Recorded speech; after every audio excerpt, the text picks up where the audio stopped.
Now, you guys have all been doing jiu-jitsu long enough to know that when we go down to the ground, our whole thing is to get some form of advantage before we begin our attacks. In jiu-jitsu on the floor, most of the time it's positional advantage. If you want to go for submission holds, you pass your opponent's guard, you get dominant positions. When you've put them under sufficient pressure from those dominant positions, then you go for your submissions. You don't go straight to submission. So too, when it's time to throw people, you don't just come in and throw people. You have to get some kind of advantage first. Now, one of the most important forms of advantage is grip advantage. Ultimately, what I want to do is create situations where I have more control over my opponent through my grip than he has over me.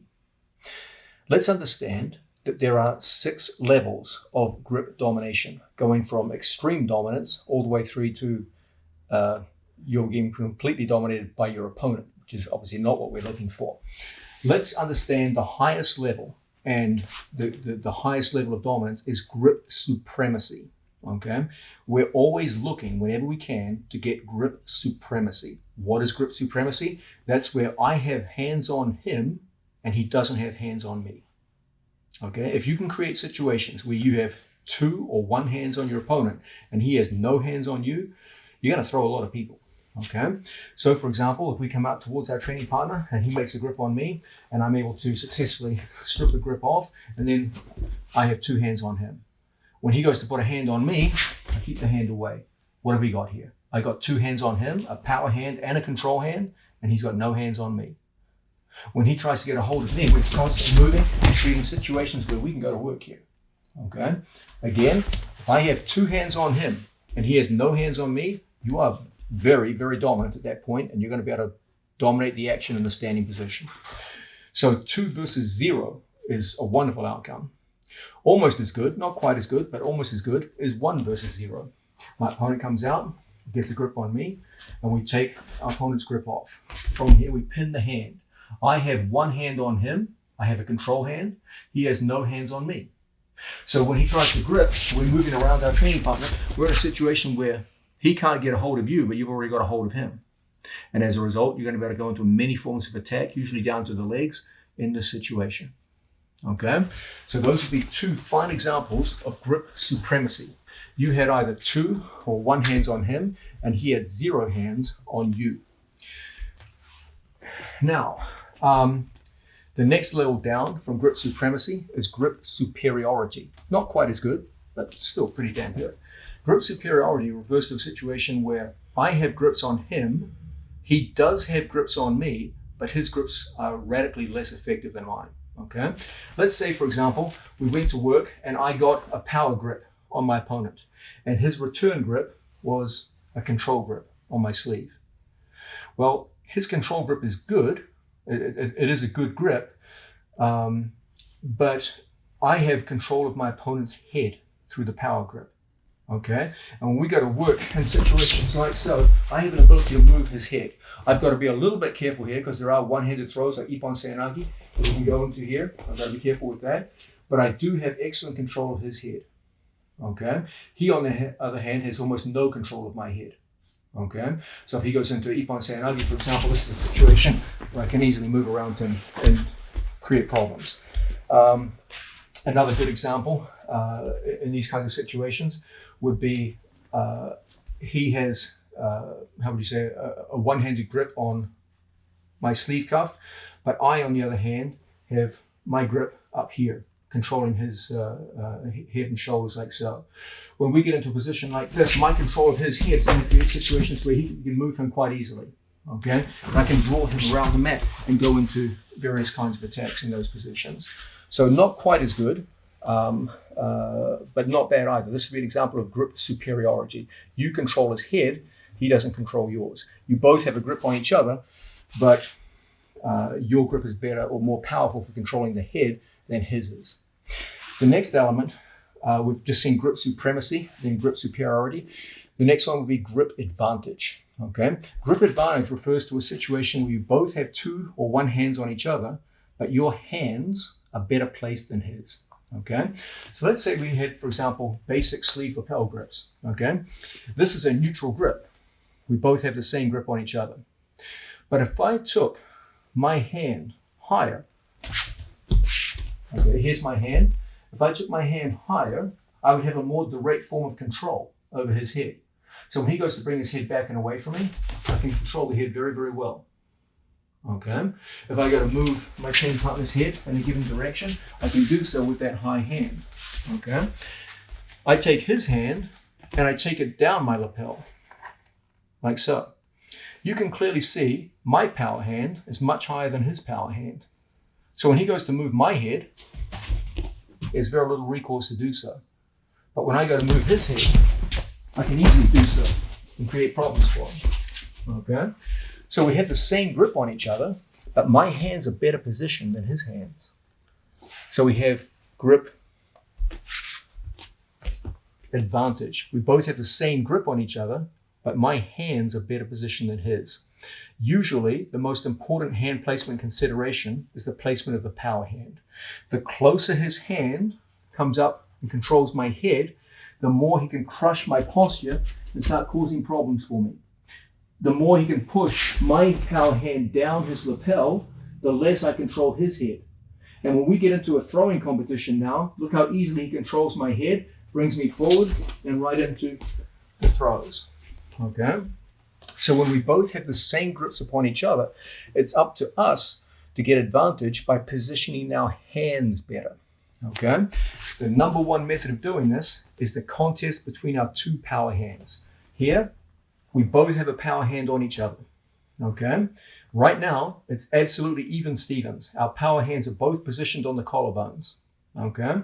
But if I take his power hand down below my collarbone and my power hand up to his ear, now when we get into a throwing competition, I'm in a position where it's easy for me to go into my attacks. I can control his head far better than he can control mine. In this sense, you have grip advantage. You both have the same grips, but your hands are positioned better than his. Okay? Now, the next level is neutrality, grip neutrality. That's when you just have identical grips on each other. Okay? When my opponent comes out and makes grips, and we hit the same grip, and we just walk around with each other like so, we both have the same grip, our power hands are in the same position, our control hands are in roughly the same position. This is just even Stevens. Okay? Under these circumstances, whoever is the better player will generally throw the other. Okay? The one who's bigger, stronger, faster, has a more developed ability to off-balance the other opponent, that'll be the guy that wins. You can win from neutral positions. It's certainly possible to do that, especially if you have a good skill level, but it's not recommended. Why would you fight from an even situation when you can have a dominant situation instead? Okay, that would be like doing jiu-jitsu where you only try submission holds from neutral positions. It'd be hard. I mean, you could do it, but it's hard to win like that. Much better to get dominant positions first. Okay, so I'm not going to say it's wrong to fight from neutral grips. So you can do it, but generally you're much better off if rather than fighting from neutral grips, you work to get some measure of advantage. Best of all is grip supremacy. Next best is grip superiority. Then after that, it's grip advantage. Okay. Now we start going into the negatives. These are situations where my opponent comes out and he gets a power hand and gets control hands, and I don't have anything to work with. Okay. This is very bad. Okay. Now he's going to be determining where we go around the mat. I have no grips on him and he has grips on me. If I try to get to his lapel, he blocks with his elbow and I can't get in. I try to go over the top, he blocks with his elbow and I can't get in. Okay? But there's one grip you can always get. I don't care how good he is at blocking. One grip you can always get is this, the outside tricep. He can stop me getting to a lapel, but one thing he can never stop me doing is getting to the outside of the tricep. Okay? Now, he's got my sleeve. He wants to keep his hand on the outside and prevent me getting a grip. Okay? But one grip I can always do is top grip. Just like so. So it's not much of a grip that I have. I would rate his grip higher than mine. Why? You probably guessed it. He's got a power hand. His power hand brings my head out of position, and it's very well positioned next to my head. My power hand on the high sleeve is a long way from his head. It's hard for me to push with this one. Okay, if we get into a pushing contest, he's got direct access to my head. Bring your hand higher, higher, higher, and he's starting to push effectively. Okay, there's things I can do. He brings the hand over the top. There's things I can do to push and pull. It's not a terrible grip, this one. It's a decent grip. But he definitely has more control over my head than I do over his. When he goes to bring my hand to his belt, he's turning my shoulders. Okay. Now when he starts driving the elbow, he's creating situations where I'm going to get thrown. Okay. So this grip, I would say he's doing better in the situation than I'm mildly inferior, not massively inferior. I'm not like this where I have no grips on him. Okay. But I'm definitely, he's got more control over my head than I do over his. When he plays the power arm and control arm, he turns my shoulders. No, just turn my shoulders. You can see I'm getting taken out of posture. Now when he starts dancing away from me, I'm getting put onto my foot. He extends a foot across in front of me, and I'm going to fall under those circumstances. Okay? You can see that when he controls my head and my hand with a power hand and a control hand, he can easily turn my shoulders. And that's when he starts throwing me. Okay? But from positions like this, I can start to lower my expectations. We know from what we said earlier that certain skills are very difficult and they require some form of dominance in the grip. But certain other skills take almost no grip supremacy. They're pretty easy to get into. So for example, he gets his dominant grips. I take outside tricep. I go over the top and get forefinger. I could just go straight to Tomonagi here. Okay, he's got the dominant grips. He goes to control my head and bring my head down. I can still counter going in with Yoko Tomoe, because that grip may not be good for forward throws, but it's perfectly good for sacrifice throws, which are inherently easier and require less grip domination than forward throws do. Now, we've seen a full measure of the idea of grip dominance, okay, the different levels of grip dominance. We've seen that ultimately the best level, the most desirable level, the one we should always aim for first, is grip supremacy. Grip supremacy consists of situations where I have grips on him and he has no grips on me. Best of all is two hands. Two hands on him and no hands on me means success almost every time. Okay? Almost as good is one versus none. Okay, from one versus none, I circle, he goes to square up, and we're going to be in the perfect position now to take this man down to the mat. Okay, so grip supremacy, where I have hands on him and he has no hands on me. That's our primary goal. You can't always get it, but if you can, it's a good thing. You're going to win against a lot of people if you can get that. Okay, second best is situations where you have a very good grip on him and he has a mediocre grip on you. So that would be grip superiority. Okay, if we're opposite stance, like so. Here, I have a power hand. He has a hand on my sleeve. Okay, in a situation like this, I have control of his head. He does not have control of my head. Okay, when we got to move and jostle and push each other around the mat, my head control will quickly make itself felt. Okay, and there's going to be situations from here where we can get this guy moving and create situations where I can put people down. When he goes through the same to me and move me around the mat, it's significantly more difficult for him. Okay, because he doesn't control my head. So this would be a good example of grip superiority. Not as good as supremacy, but still pretty damn good. Then we get grip advantage, where we both have hands on each other, but my hands are better placed than his. So I take his power hand and I bring it down, so it's not close to my head. My power hand comes up high. And when we jostle and push and pull around the mat, it's hard for him to move my head. When he tries to move my head, it's easy for me to shut it out. And as a result, it's going to be easy for us to take him out of balance in various ways that'll set up our attacks. Then we look at the idea of grip adequacy. This is a grip where he's got a better grip than me, but my grip is adequate for the task at hand. Okay?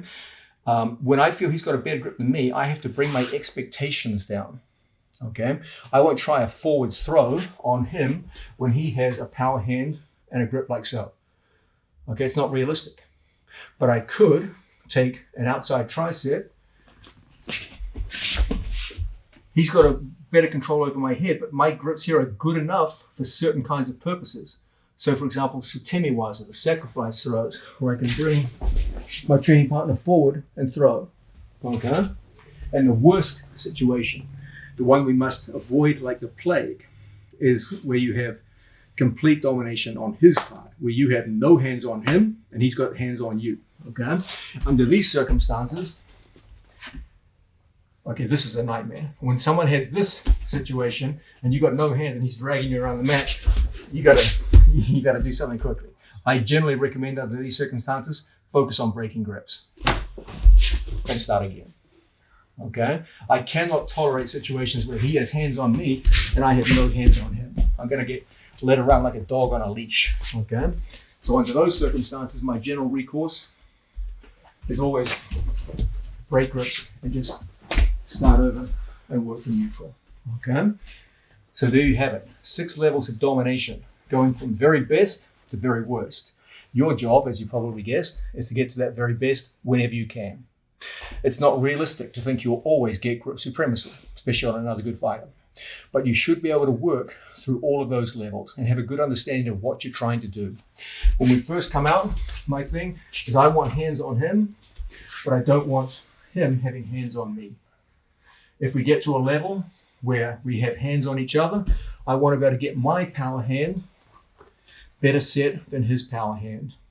If he gets himself set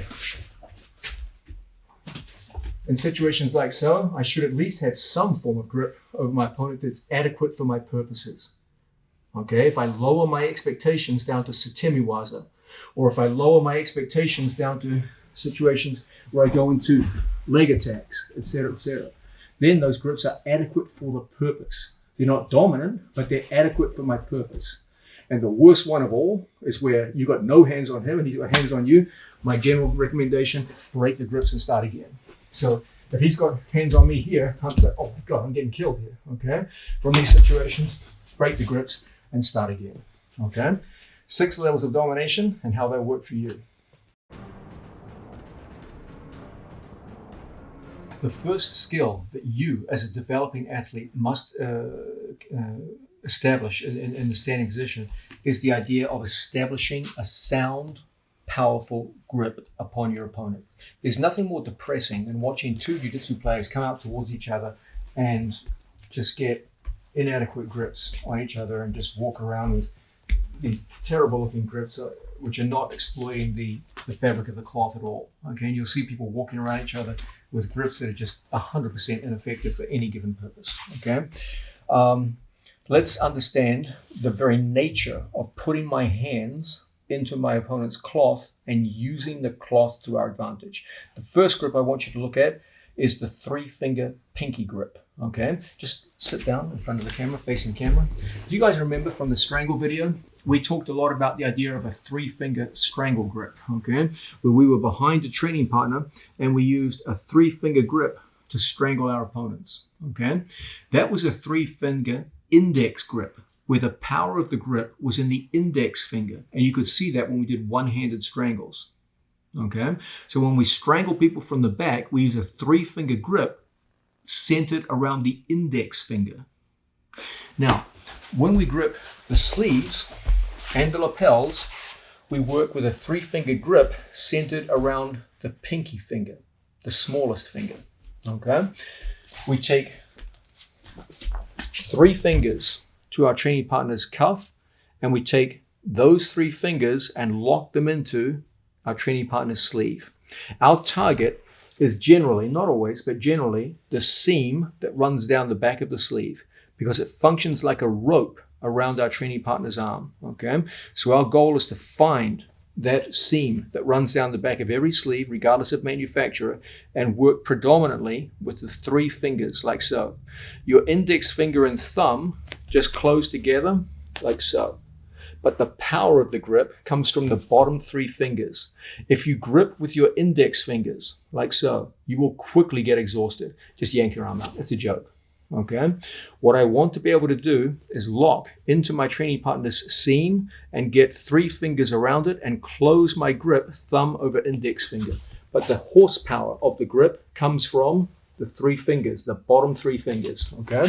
When my training partner goes to yank away from a grip like this, it's significantly more difficult for him, okay? This is a good controlling grip. You know you're doing a good job with it when you see a line of tension run from his shoulder to my thumb. That signifies tension in the jacket. And when I push across, I kill his arm. I rotate his shoulders, and we have excellent control of the man. His hand is kept well away from my head. When he tries to pull me around the mat, it's a difficult thing for him to achieve because he has no control of my head. Okay? So we always want to work with this three-finger grip here. This is the so-called cuff grip. Okay? We grab the cuff of our training partner's sleeve, and from here, there's the three-finger grip.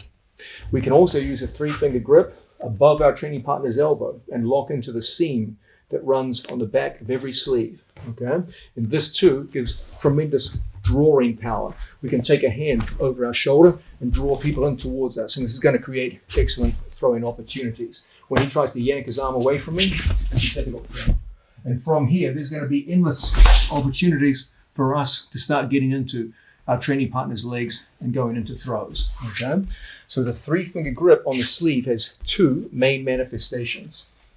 The first is the cuff, like so. Okay? He goes to yank away from me. It's a difficult thing.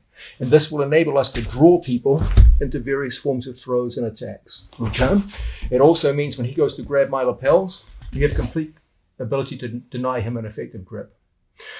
We can also work much higher up here, like so. And this too will enable us to get tremendous drawing power on our training partner and take his elbow out of good position, okay? When he tries to draw me around the mat, it's hard. And you have great ability now to go to work on your training partner, establish your various grips, and go in on the attack, okay? The other manifestation of the three-finger grip is on your training partner's lapels. Here, we take the bottom three fingers and we thread them into our training partner's lapel, and we close the thumb over the index knuckle. So once again, you separate your hand into the bottom three fingers for horsepower and the thumb and index for control. And done in this fashion, my hand locks into him.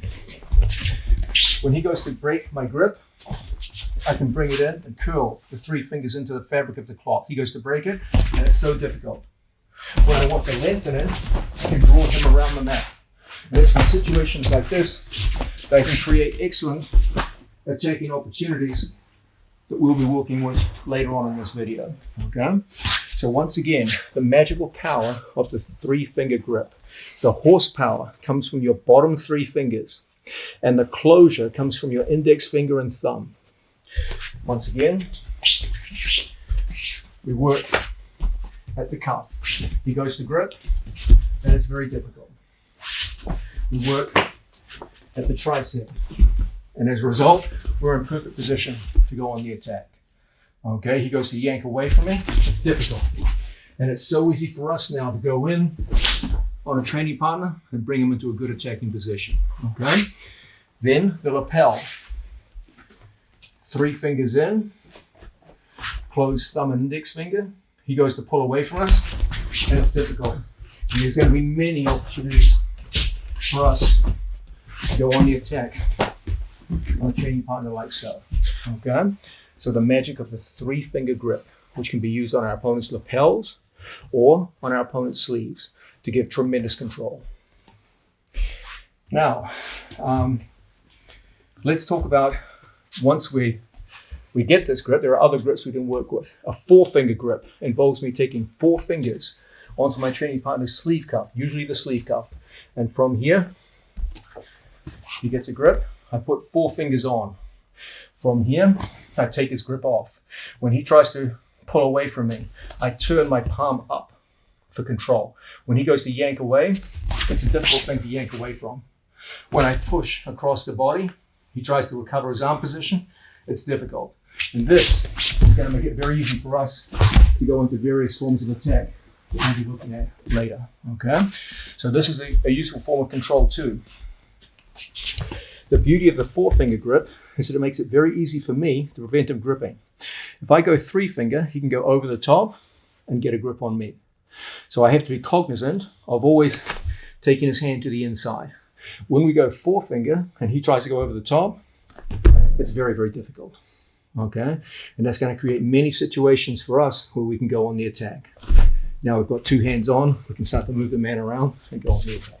Okay, so we've got 3-finger and 4-finger grips. 3-finger is by far the more common, and there's many more places we can use it, but 4 fingers are a useful one too. Now let's talk about establishing a grip on a resisting opponent. Okay, some good commonsensical methods. First one we're going to look at is the fast mover, slow mover. If I want to get a hold of this grip here, the straight cuff grip, okay, it's hard because hands move very, very quickly. Hands are the fastest moving part of the body. You get a good boxer standing in front of you and you try to block a punch if he just throws, it's almost impossible. The hands move quicker than the eye can detect. The rest of the body moves much slower. If I try to intercept a hand, make your hand, like go for my lapel. Go fast, fast. It's fucking hard to intercept a hand. Okay, hands move quickly. Okay, and it's hard for me to go to catch. It's hard for me to catch it before it's there. Okay, but the shoulder moves very slowly. No matter how fast my hand moves, the shoulder barely moves. So if I want to get a hold of the cuff, I block the shoulder. The shoulder moves slowly. Once I feel I've done that, then I work my way down and I get to the fast mover. So I stop the slow mover to get to the fast mover.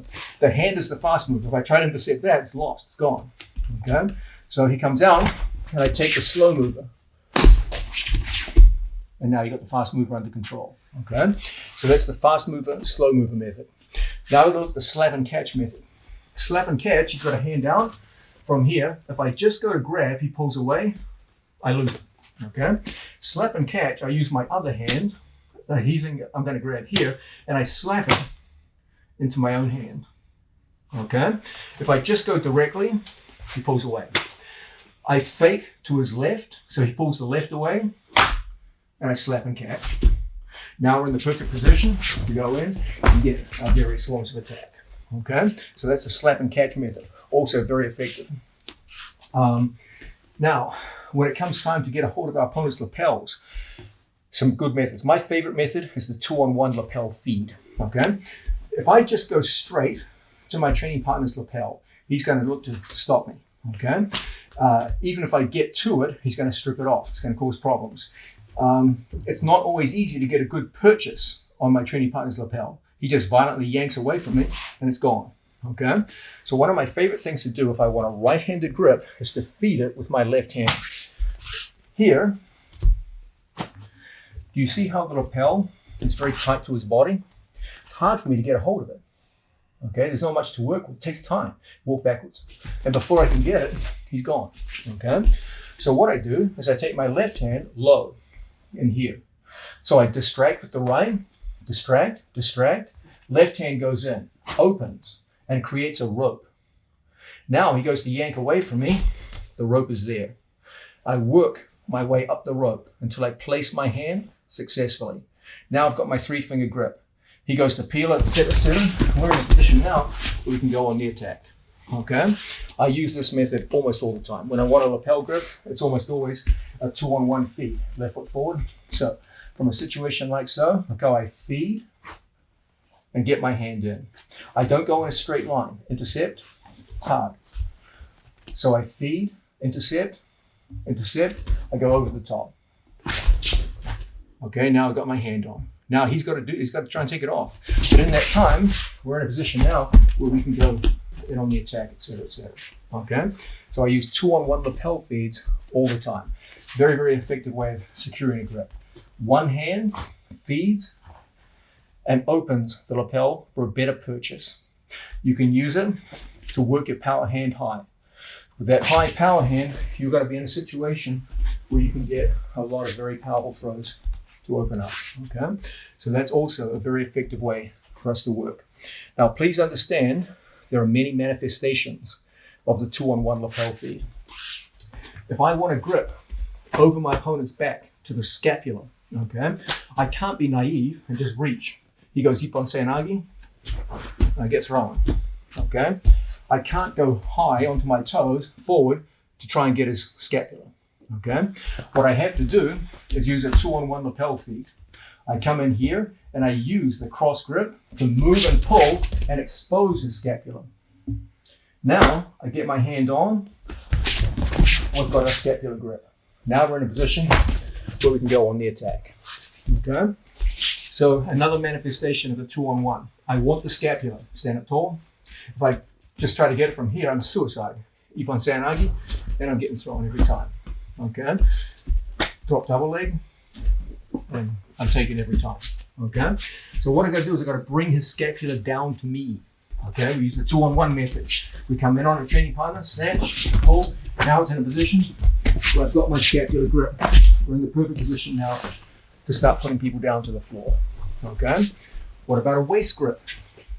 I want this grip here, around the waist, underneath his arm. I'm not just going to get that on a good player. If I come out and I just reach, he goes underneath my arm, goes into my legs. It's easy. Okay, so I come out, I go 2-on-1, I put my hand inside his wrist, dance, pull, and what have I got? The perfect grip around my training partner's waist. Now we're in the perfect position to start throwing people. Okay, so you'll see that the 2-on-1 has many manifestations. Okay, it's the perfect way to set your power hand on your opponent. Whether you go to a lapel, whether you go to a scapula, whether you go to a rear deltoid, shoulder grip, also very useful for us to enter in on, or whether you go to a waist grip, and from the waist, many ways for us to operate. Okay, so that's an excellent way to set your power hand, the 2-on-1 method. Okay, very, very powerful method of working. Now we're looking at the idea of establishing a sound grip upon your opponent's gi. We don't want to be that guy that just comes out with feeble looking grips anywhere on your opponent's gi, holding like this is just a disaster. Okay, you're not going to throw anyone like this. We should be able to come out and get a decisive, strong and dominating grip the second you lay hands on your opponent. It's not a difficult skill to learn. You can learn this in 1 week. You guys all grip people well on the ground. There's no reason why you can't grip them on the feet just as well. Okay, it doesn't take any real skill at all. Now, some other really practical ways to understand gripping. Here's one of the most important insights I can give you. Body first, cloth second. What does that mean? We've got a man standing here. He's got a hand on my lapel. Most people go straight to the cloth. And as a result, their grips are feeble. Okay? Don't go to the cloth first, go to the body first. When I put my hands on my training partner, I grip the body. Then I pull everything in, shake it, and I get the cloth. Same thing when I go to a lapel. I don't just go straight to the lapel. I put my hands on his body, then I grip, shake, and there's my grip. Okay? We want to use his body, put hands on his body, and then work to the cloth, so that by the time you get to the cloth, it's a decisive grip. It's a grip that can pull and move a resisting opponent, as opposed to feeble grips like this. We're not going to move anybody like this. Okay? Just yank your arm. It's gone. Okay? It's feeble. So what we want to be able to do, he comes out and makes a grip. Look out from here. I come in and he feels almost like a, you don't need to be an asshole about this. You don't need to hit him or anything crazy like that. But he should feel that grip come on. Okay, now he goes to yank away. It's a different kettle of fish. Okay, when I put a hand on his chest and work it in, now we've got this guy moving. And as a result, we can go to work. Okay, the idea is put your hands on the body and then work your way to the cloth. Hand on the body, shaking, biting method. There's a decisive grip. So up close to the camera, he's got a hand on. First things first, lock. Lock. When he goes to yank away, you've got two decisive grips. As a result, you can move, generate motion. It's going to put this man down to the floor. Okay. Another very important notion here, misdirection. If you go straight to your target, it's going to be very hard for you to get that target because your opponent knows what you want. Let's say, for example, I wanted this, his sleeve. Okay. If I go in a straight line to it, he just pulls it away. Okay. Let's say that I wanted his lapel. I go in a straight line to it, he backs away. Okay? But what if I wanted his lapel, okay? But instead of going straight to his lapel, I went to his sleeve. He pulled the sleeve away, and I went to the lapel. Do you see what's happening? I knew in my mind what I wanted, but I didn't go straight to it. I went to something else. He thought that was the real attack, pulled away from it, and left me what I really wanted all along. I want the lapel. I fake the opposite sleeve. I come up and I take the lapel. Okay? I want this sleeve. I reach, he pulls back, and I take what I really wanted all along, the opposite sleeve. Misdirection. It's one of the best ways to get to your grips. Okay? If I want an over back grip, okay, I might start here, take the leg, he steps back. Now he's surrendered what I really wanted all along, an over back grip, and now we can go to work. Okay? You have to be subtle about this. You can't just go in direct paths to whatever you want, just like in life. Okay? In any competitive sport, you got to give a sense of misdirection and a sense of dishonesty. There's no other word for it. Okay? I want the right grip. Okay? So I fake the left, he pulls away and gives me right. Okay? I want the high back grip. I come in on my training partner, I take the leg, he pulls back and gives me what I really wanted all along, and you can go on your thing. Okay? This is the way in which you must operate. Misdirection. Don't go directly to your target. Fake something else in order to get what you really wanted. Now, we're looking at the idea of establishing a powerful grip upon an opponent. Here's another method I favor a lot, the give to get method. Sometimes in life, in order to get something, you got to give a little. Okay, if you're always just fighting to snatch other things from other people, they're going to resist you all day long. Sometimes you got to give out a little honey to bring in the flies. Same thing with gripping. Let's say I wanted my training partner's left hand locked up in my left hand.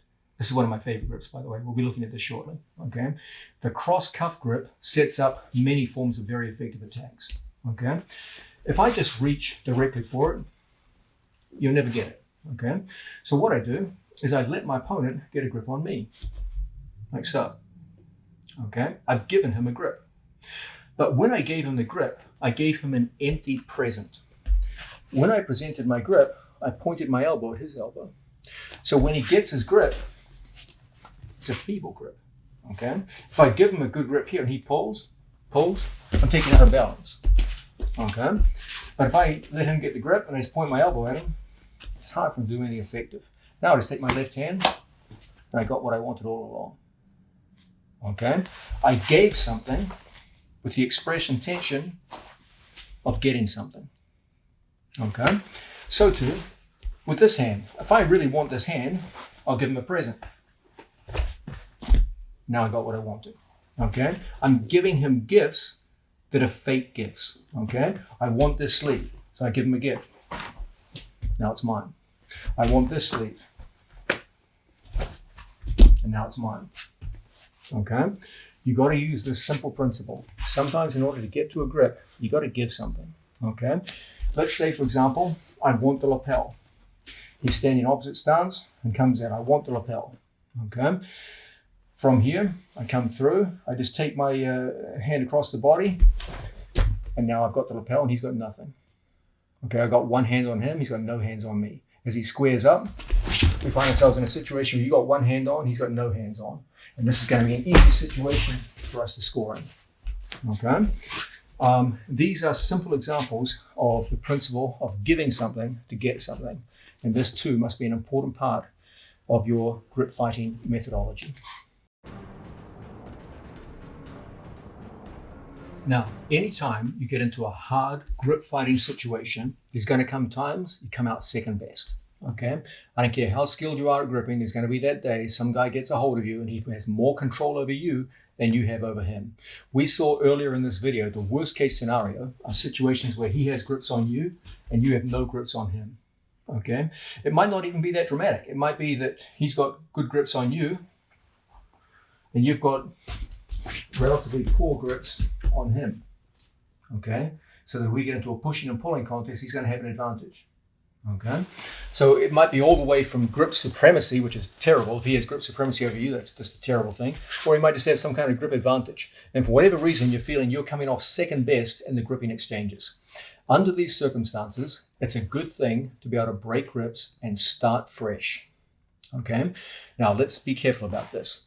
What I don't want you guys doing is becoming negative jiu-jitsu players, where all you do is break grips. Someone comes out and grips you, and you just start doing this kind of game.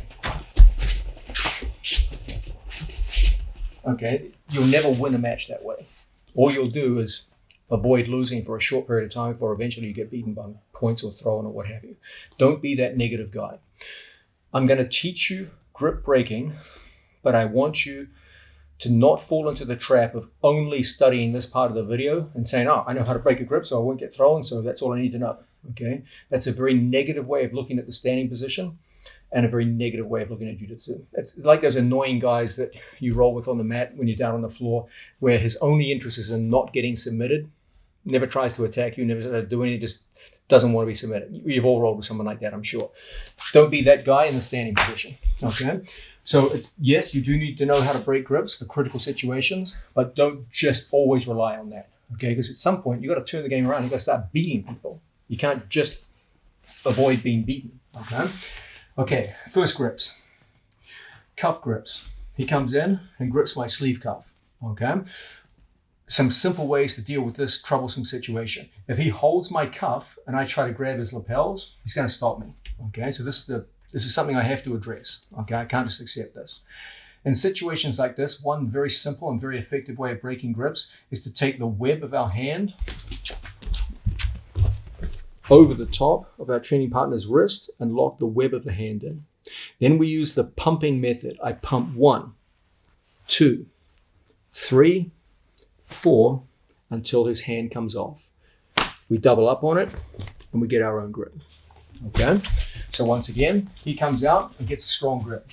Okay, I take the web of my hand, I bring my hand back to myself. If I let him push the hand across my body, it's a bad thing. Okay, so my first thing is retraction. Keep my elbows close to my body. Keep my stance up. If I do this and he pulls, I get dragged down to the mat. Okay, so a strong stance, elbows close to our body. My hand comes in and we pump. 1, 2, 3, 4, and now our hand, his hand belongs to us. Now he tries to grab me, and we're in position now to start going in for our various attacks. Okay. Another very effective method. My opponent comes in, gets a grip on my sleeve cuff, just like so. One which I favor a lot under these circumstances is to point my elbow towards his elbow. That takes all the slack out of my training partner's jacket. Makes it very hard for him to hold on. Now I lock a hold of his cuff, pull, and now we're in a situation where we've exposed his body in ways that are going to set up a lot of our attacks. So he comes in, gets a good cuff grip. From here, I point my elbow towards him, takes all the slack out of the jacket, puts his hand in a very weak position. Grip, pop, and expose. When he goes to pull away from us now, it's a difficult thing. And it's going to be very easy for us to go into our various attacks from here. Okay? So this too is a very useful way of dealing with that annoying cuff grip. Another one which I favor, just for expediency. Sometimes when you're in here, you just want to get the hand off. Okay, you don't want to counter grip or anything, you just want to get the hand off and start again. In these circumstances, we bring the hand back towards ourselves. I never have an extended arm. He pulls and we're taken out of position. Okay, so we've got strong stance and we just go across and break the grip. I like this one as a setup to leg shot. We go in on our training partner. Okay, so I don't just use it negatively. I don't just use it to back away from people. Okay, if I'm going to use one like this, I'm going to take it off, and that's going to be our entry into our training partner's legs. Okay, so those are some very effective ways to break the cuff grips. Now, another very effective method of breaking a cuff grip, my opponent has a cuff grip, is a V-grip throw by.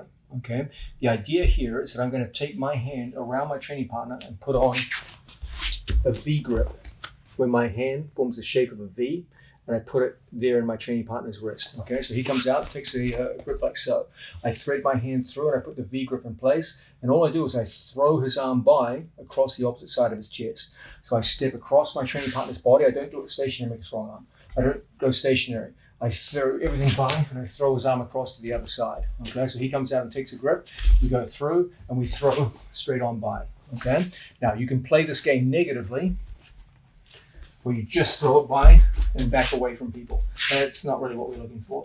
We'll be seeing in this video that when we throw someone by in those circumstances, it's going to be very easy for us to get into our training partner's legs and start putting people down in reliable fashions under those circumstances. Okay, so don't think of the grip breaks as just this negative thing where you just break a grip and be happy with that.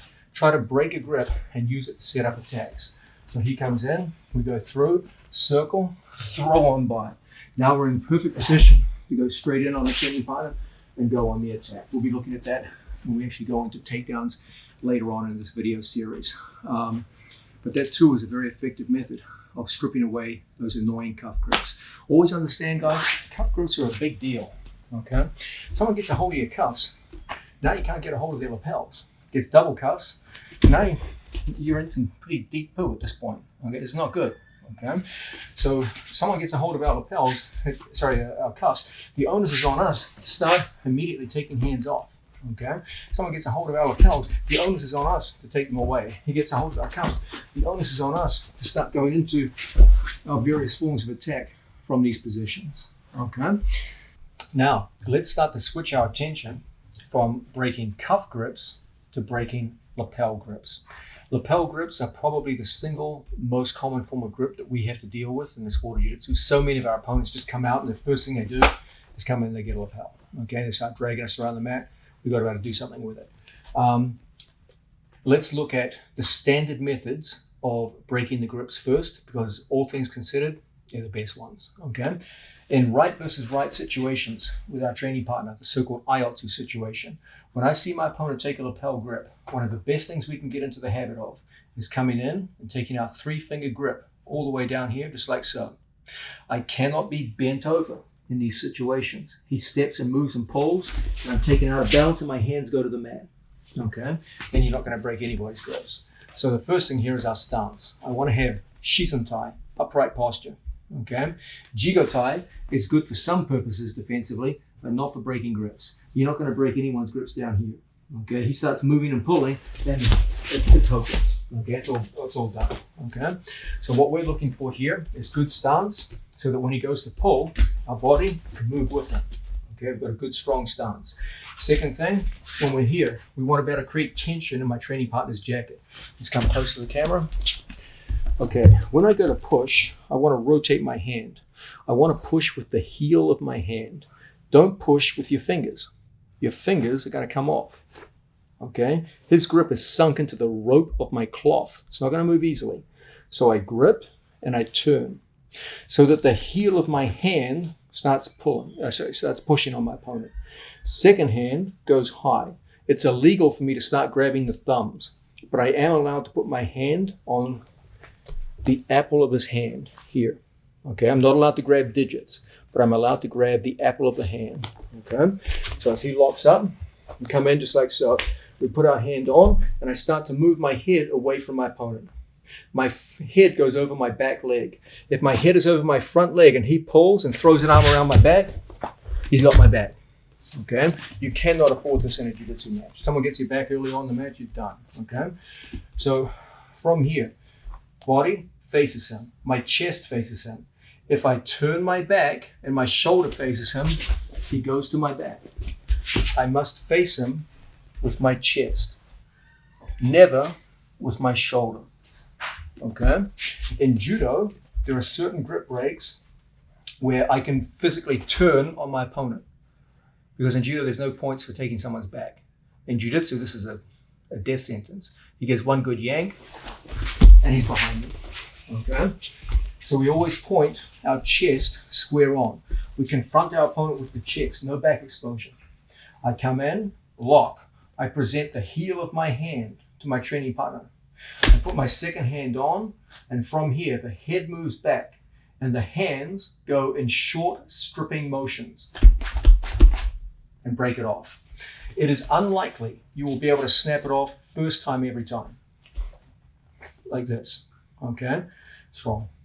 It's unlikely. Much more likely is it'll be like this. 1, 2, 3, 4, and go off. It is unlikely you will take a strong man and break it while stationary. However, if I hold his hand stationary and dance away, then I can do it, okay? So we want to use mobility to break grips rather than your arm strength, okay? Essentially what I do is I hold his hand stationary with the heel of my hand. I double up on it, and then from here, everything goes down my lapel. I want to turn my lapel into a ramp, and I bring his hand down the ramp. The higher it is up the ramp, the more difficult for me to deal with. Now I got to start bringing my chin on top so that I can start to bring it back under my control and snap it off, okay? From here, I dance, standing here facing me. My dance is not away from him. I don't dance away from him. I dance in a curve out to his side of his hand, like so. That's my dance, okay? If I dance back in a straight line, he follows, I won't break it. I put pressure on and I dance out and away. So I have angle on him. Now when he turns to face me, he's going to give me what I really wanted all along. And from here, we'll be able to finish in many ways. We'll look at that later, obviously. This, in my opinion, is the single best method of breaking lapel grips. If I only had one for the rest of my life, I would use this. Okay, there's many good ways to break the lapel, but this has always been my favorite. 2-on-1 lapel strip. Now, there's going to come a day you come up against a strong man and you're going to feel a real world-class grip. Okay, first time it happens to you, it's pretty damn shocking. You get a guy who understands how to use a grip. He goes to strip the grip, and you feel like, oh my God, he's got a grip of iron. It has more to do with technique than strength, although there are some freaks out there who are pretty damn strong. It has more to do with them turning their hand palm towards themselves. And as a result, his grip rate, it's quite difficult, okay? And then from here, there's many ways for them to get on the attack, okay? So what do? We've got a freak on our hands. He's either ridiculously strong or he knows what he's doing. How are we going to break that grip? You got to start bringing in some trickery now, okay? My favorite method is the elastic method. What the hell is the elastic method? What I want to do is I want to create a situation where his body is moving back while my body is moving back too, okay?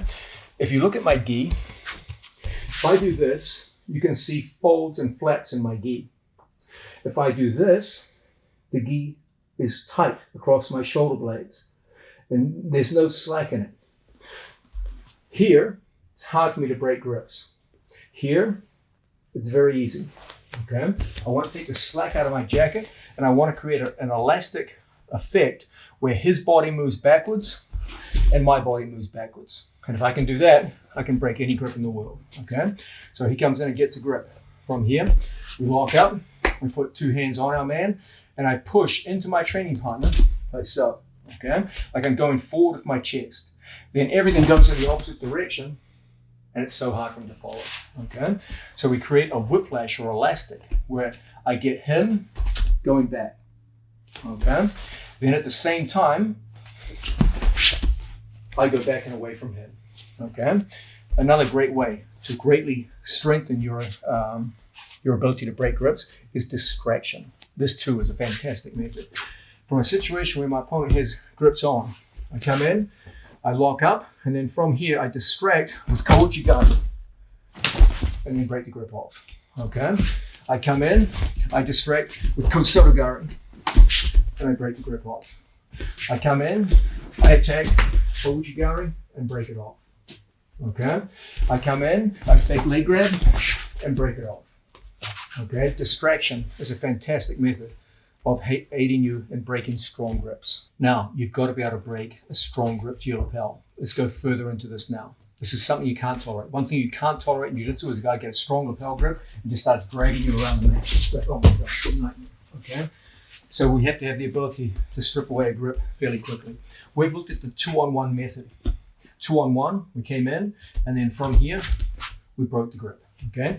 Now we're gonna look at a 1-on-1 method, one of my all-time favorites. In 1-on-1, I take a cuff grip on my training partner, just like so. And my second hand comes up here, there's a lapel grip. Now, he's back, legs in place. I'm gonna put my head down on my training partner's wrist, and I'm gonna go into jigotai, the defensive posture, for 1 second.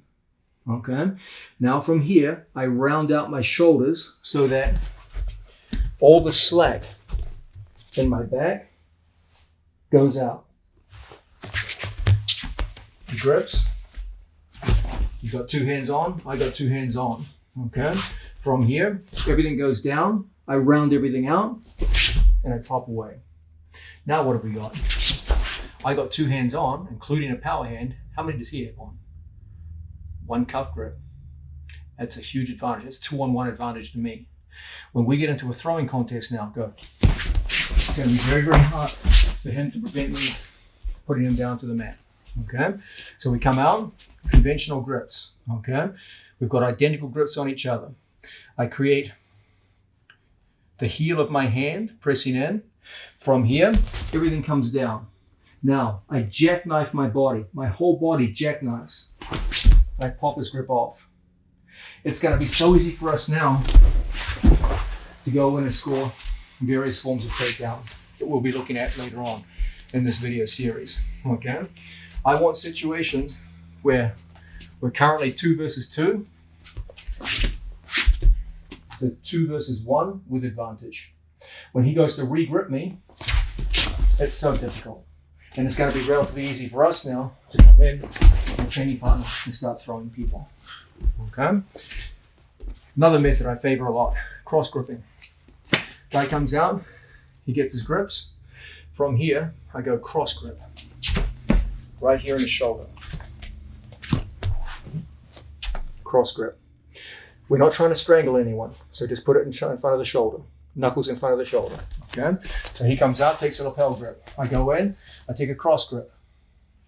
From cross grip, I pop the shoulder and the wrist together, and it all comes off. Now what have we got? I got 2 hands on. What does he have? 1 hand on. And as a result, from situations like this, it's going to be very easy for us to come in and go into throwing positions that we'll be looking at later on in this video. Okay? So once again, we come out to grip. He gets lapel. I go in and break it off. Now we're in the perfect position to go through into our throws. Now we're looking at one of the most important initial skills of grip fighting, which is the ability to break a grip whenever you feel uncomfortable. I want you, if you ever feel uncomfortable in a standing position, to be able to break even a very good opponent's grips and just start over again so you don't get dominated before you even begin trying to throw somebody. Okay? We don't want to get negative where we're just breaking grips, but we've got to be realistic too. If someone's just dragging you around the mat with grips, you're not going to throw anybody.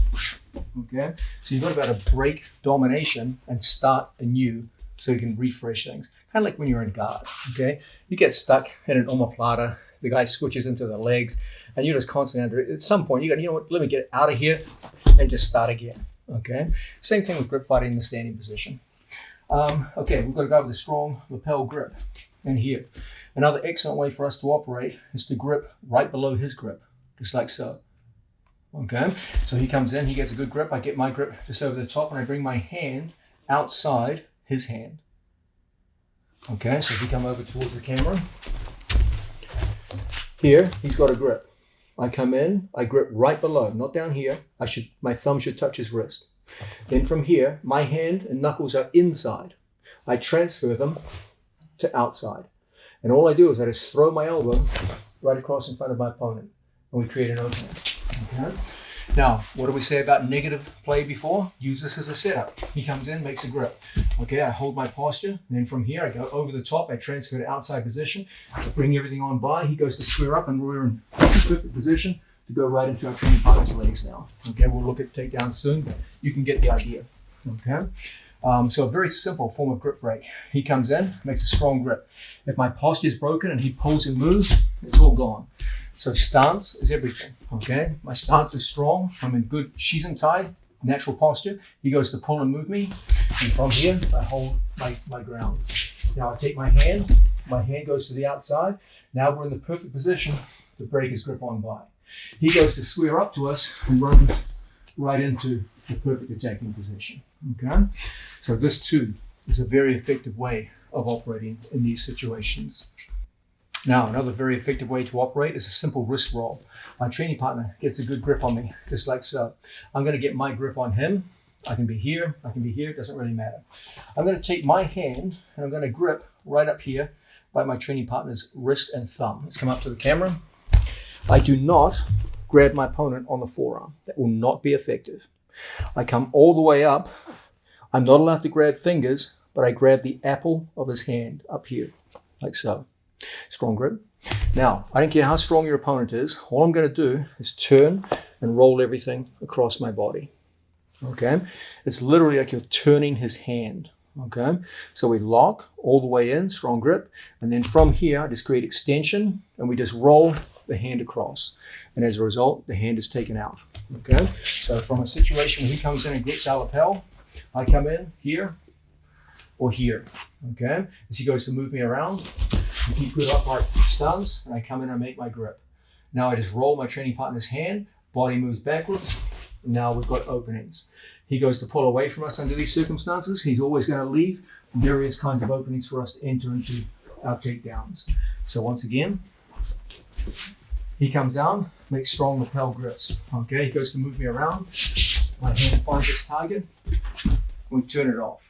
Okay, so many ways for us to go straight in now and start taking people down to the floor that we'll be looking at when we get to takedowns. Now, let's look at some specialized methods of stripping lapel grips in a very specific situation, the Kenkayotsu situation that we described earlier in the video. Let's remind ourselves that Kenkayotsu refers to a situation where we have opposite leads. He's standing lefty and I'm standing righty, or he's standing righty and I'm standing lefty, so that we form almost like a mirrored stance in front of each other. This creates a big opening in front of both athletes, an open area of ground over which the battle will be fought for supremacy. Okay? Grip fighting here is rather different than here. Okay, we'll be looking at that very soon. So, in these situations, when he comes out and makes a grip, one of my favorite ways to operate is to go underneath and use the 2-on-1 method on the opposite side. Now, the hands are reversed. Switch back. Here, my right hand is like so. Okay, come back, good. Same, but the result will end up being my left on his left, as opposed to my left on his right. Okay, believe it or not, I actually prefer the left on left grip.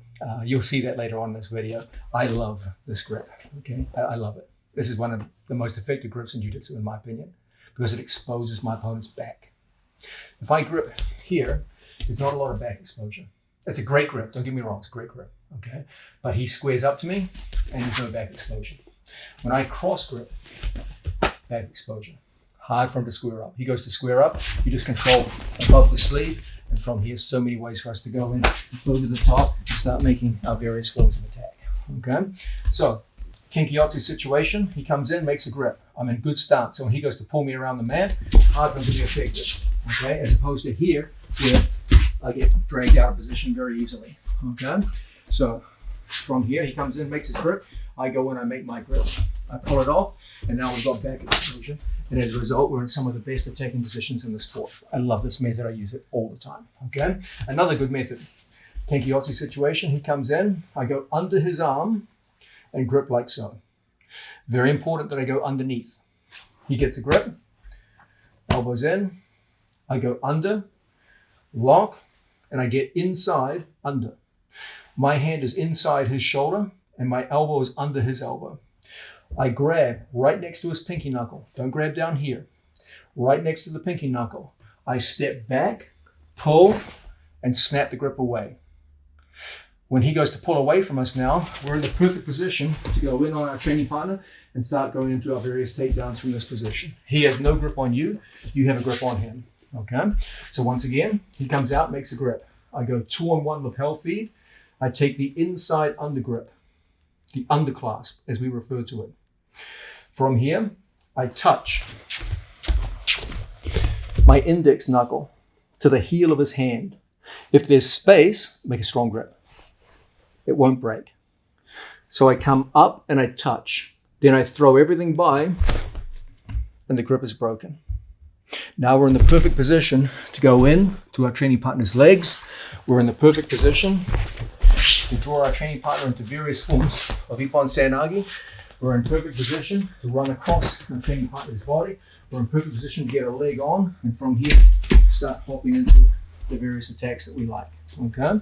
So a very simple method. He comes out, we go through, we establish our own grip. We come up high, we go straight on through, we pull our training partner onto our attacks, and we're in good position now to put our man down to the floor.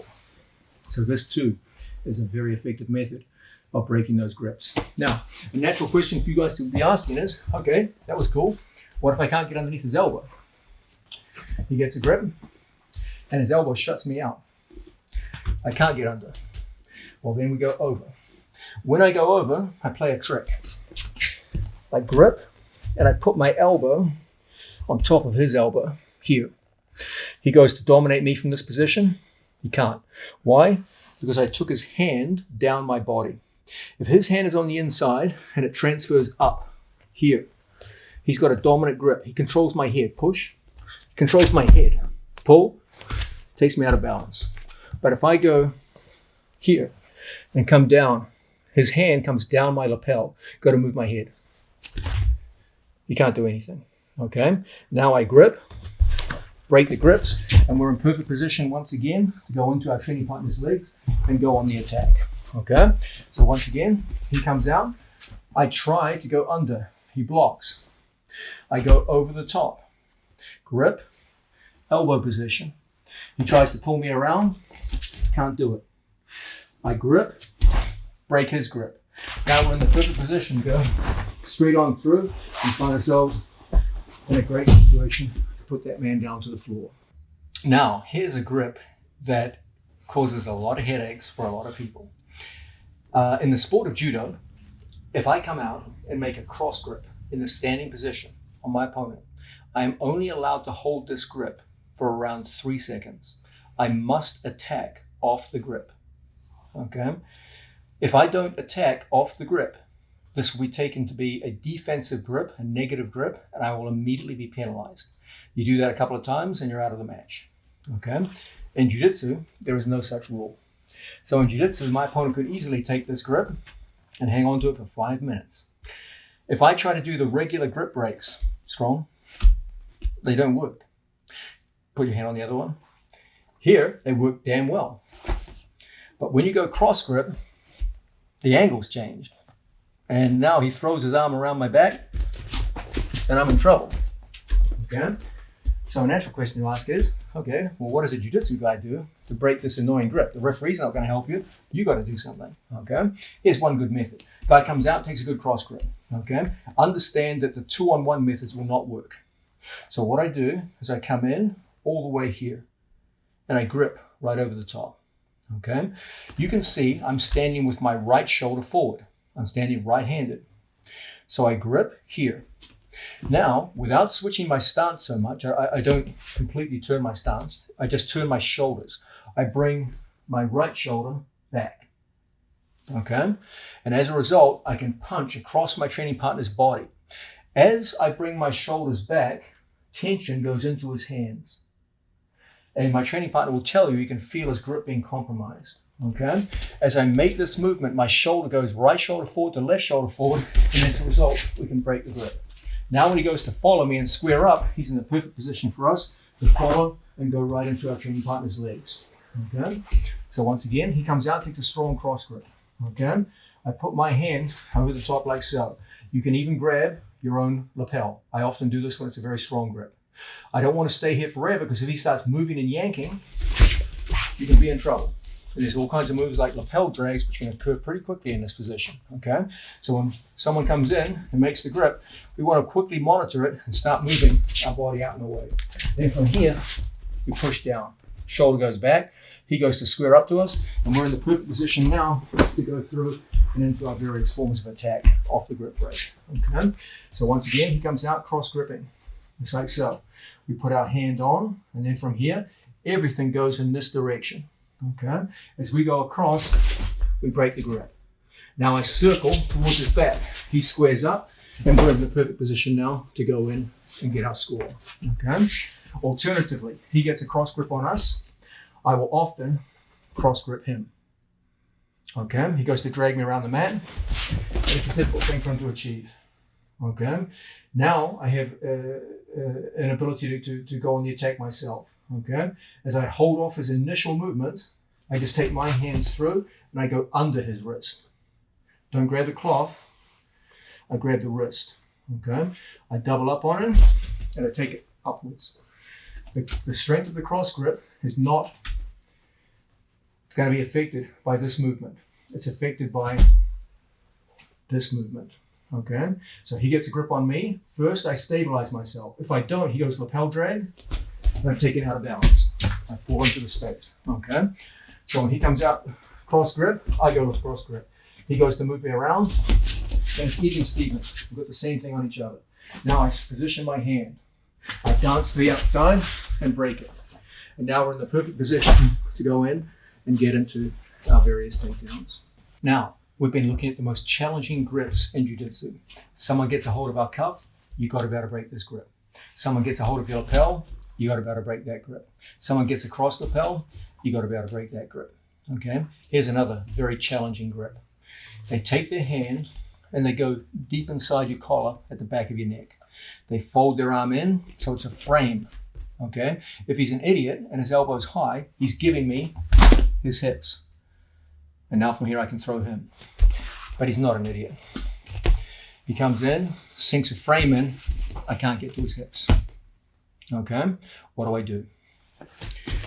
I take a scapular grip. I go around his back. I go body, cloth. Body, cloth. Then from here, I put my shoulder in his wrist. And everything we do goes this way. We throw by. Even if he's holding my other sleeve, look how I look to break his grip. And then from here, I throw everything on by. What do you think he's going to do? He's going to square up, right? That's what they all do. And now we're in the perfect position to run our man down. So he comes out, gets a dominating grip. If I just stay like this and he moves and pulls, my posture is broken immediately. I'm going to get thrown. Okay, he can do whatever he wants now. Okay, so if he controls my head, that's a terrible, terrible thing. If he's an idiot and the elbow's high, I might be inclined to go in and start working from a position like so. Now it could be me who's throwing him. Okay, but this guy knows what he's doing, sinks his elbow and frames me out. So I go scapular grip. Look how we go. Do you remember body first, cloth second? Body, cloth. Okay, now from here, everything goes across in front. I shrug my shoulder. Okay, he goes to recover and gives us a perfect attack to go in with. Okay, now, what if he gets a scapular grip on me?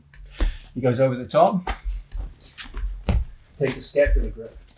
Now he dogs my head down, grabs my sleeve, and he can throw me anywhere he wants. Okay, I'm defenseless because my posture's been broken. Okay, so what do I do when someone goes over the top and locks in? We're going to take a grip in the inside position here. I'm going to take my forearm and put it here. If he compresses my elbow and pulls me in, my stance is broken. He gets my second sleeve, walks away and drags. I'm broken to the mat, puts his left leg in front, Tai Toshi, and I get thrown on the floor. Okay? So when he comes over the top and gets scapular, we go in, and from here, I take my hand inside, framing. He goes to pull me in, and my frame preserves me. He wants his arm over my shoulder, dominating my shoulder. So what I do is I step and I point my elbow at the ceiling and I free my shoulder. He wants shoulder domination. Excuse me 1 minute. When I take a scapular grip, I want to dominate the shoulder here. Okay, he goes to stand up straight. His shoulder is dominated. Okay, and as a result, it's going to be very easy for us to start going into our various throws from this position. Okay, so he comes in, dominates my shoulders. I go in, put my frame in place. I take my shoulder and take it out. Okay, now I push and jackknife and I break his grip. Again, if my body is like this, come behind me, throw a hand on my back, grip my gi. He's got a lot of cloth to work with. Release. When I do this and he puts a hand on, the fingers don't catch. If I'm like this, he catches, you can grab the fabric easily. He goes to catch, not easy now, okay? So, from this situation, he comes out, throws over the top. I come in, put up my frame. He goes to pull me in, my frame preserves me. I step, point my elbow at the ceiling, I go over the top and jackknife to break his grips. He goes to recover his posture and gives me the various forms of attack that we favor from this position. Okay? We'll be looking at the takedowns later, obviously.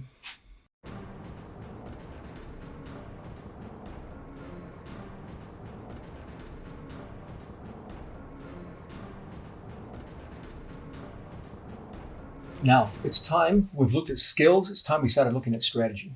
I want you guys to have a very clear game plan as to what you want to achieve, what you want to do when you're in the standing position. I cannot understate the importance of this. 90% of what I see wrong in jiu-jitsu guys in the standing position, it's not that they're not talented, it's not that they're not tough individuals, no one ever explained to them what the hell they're supposed to be doing. Okay, they're perfectly capable of doing great work on the floor, so there's no reason why they can't be perfectly capable of doing great work in the standing position either. It's not that different. If you just have an idea of what the hell you're supposed to be doing, life's a lot easier, okay? We're gonna look along the lines of a division that we saw earlier in this video. This is the division between Aiotsu and Kenkyotsu. And if you walk away from this video with nothing else, you walk away with this. You must understand the difference, because how you go to attack, how you go to grip, and every action you take in the standing position will be heavily, heavily influenced by whether this is an Aiotsu situation, where both of us have the same foot forward, he's got right and I've got right, or we've both got left foot forward. This too is Aiotsu.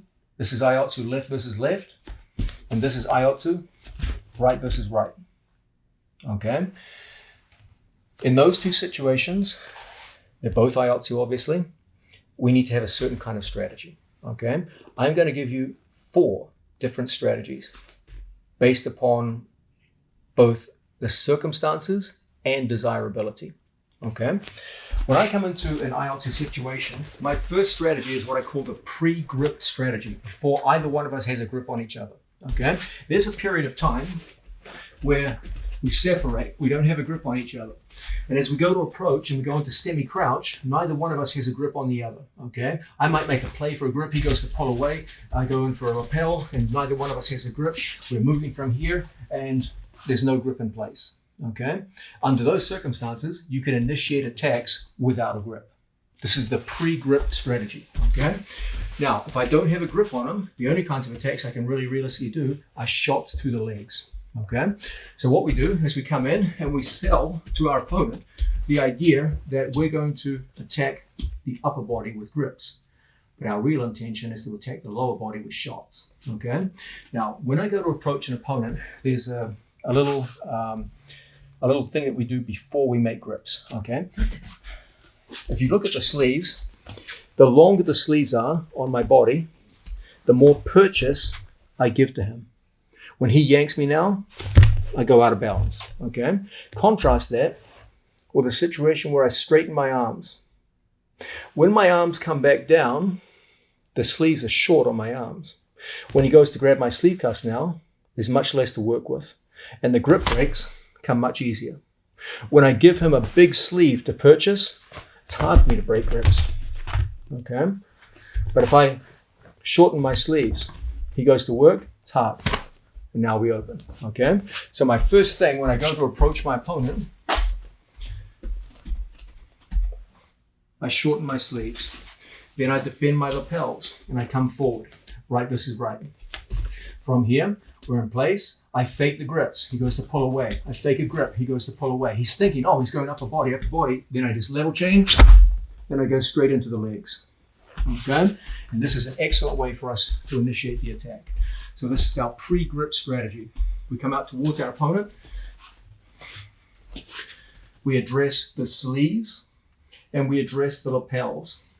I shorten the sleeves and I defend the lapels. So if he goes in for my lapels, go. Then we level change, straight in, and catch. And from here, so many ways for us to start putting people down that we'll look at when we actually get into the takedown section. Okay? So our pre-grip strategy. I make my gi as hard to grip as possible at the sleeves and at the lapels. Right versus right. Feinting, trying to get a grip. He pulls away, leaves us, and now we're right in and catching. Okay? So this is our pre-grip strategy. Now it's strategy 2. This time, we actually intend to get upper body grips upon our opponent and start playing the upper body game. Okay? I'm interested in actually throwing my opponent, and he's interested in throwing me. If I was only interested in pulling guard, I wouldn't even bother getting dominant grips. I just get any old grip and sit the guard. Okay, but here we're looking at the situation where we're trying to throw each other. It's an actual stand-up battle. That means there will have to be a grip battle where my intention is to get grip supremacy. We already defined grip supremacy earlier in the video. The idea is that if I have hands on my opponent and he has no hands on me, either one-on-one, or one versus none, or two versus none, this is grip supremacy. Okay, your goal is always grip supremacy. It's not easy to get, so you won't always be able to get it. But when you can, life's a lot easier. Okay? So, how are we going to get grip supremacy in the right versus right situation? The first method is the interception method. We come out with our training partner, and from here, I'm going to go forward and intercept his right hand. Okay? Understand that in right versus right, his power hand is the right hand. If he gets my sleeve and my lapel, he's going to throw me. He takes my head out of balance. He can now rotate, and I'm going to throw. I'm going to fly. Okay? So my whole thing in the right versus right situation is to deny his power hand. I will not let him sit his power hand. That's his power hand right there. I look at his stance. He's right-handed. So my whole thing is to capture his right hand. As we go out towards our training partner, I will not put a hand on him first. I will go here first. If I'm an idiot and I go here first, he goes ippon seoi-nage, and I fly. Okay? If I go here first, he level changes, he goes under, and I get dragged down to the mat. In right versus right, I never go power hand first. Okay, I'm not going to say never, but in the vast majority of cases, you don't go power hand first. Okay, there's some exceptions to this, obviously. If I'm naive and I go right hand first, he goes ippon seoi-nage, I fly. If I go power hand first, he goes underneath my arms, I go right into the shot. Okay, so our whole thing is to take away his power hand. When we come out to battle, I come out towards our man and I capture. Interception method. Now he goes to shoot for my legs. You can't, go. You're controlling the shot hand. Okay? I put a hand on him, he goes ippon seoi-nage. You can't. I'm controlling the hand.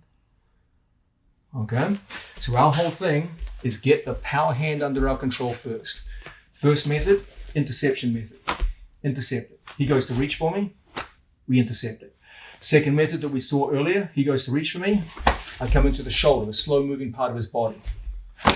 We lock it up and we've got it. Okay? Third method, he comes out, I give him a gift. I take it away from him and we're in business. Okay? I've got his power hand under my control. Your opening gambit in the right versus right situation, kill the power hand first. Once you've killed the power hand, get your second hand on him and make up your mind what you want to do. Okay? But I never come out with my power hand and just put it on him. Now, I'm open to whatever he feels like. Okay? My thing is to take away his power hand. He comes out to play, and there it is. Okay? Once I get the power hand, I work with the two fundamental weaknesses of the human body. The two fundamental weaknesses of the human body are the center line. If someone is squared up to me and centered, he has no ability to stop a pull and no ability to stop a push. In addition, his body is a very open target. When he tries to defend himself, I have the inside position. It's very hard for him to prevent shots to the legs. It's very hard for him to prevent upper body throws in a forwards direction. It's very hard for him to prevent upper body throws in a backwards direction. So the first fundamental weakness of the human body is the center line. If it's exposed, easy to attack. The second fundamental weakness of the human body is the back. If you can expose the back, your opponent's done. Okay? He tries to defend himself from a position like this. I have so much advantage from here. Okay? So always what we want to do is to expose the center line or expose the back. So when I intercept my opponent's power hand and I take it, my whole thing is to run to the back. All he can do is square up to me. If he doesn't, the back's exposed. So of course he squares up. And when he does, he's exposed the center line. And that's going to create situations for us to go right in on the attack. Okay? So we threaten the back to expose the center line and vice versa. Okay? We're looking for angle towards the back or angle towards the center line. So our whole thing, strategy number 2, he comes out.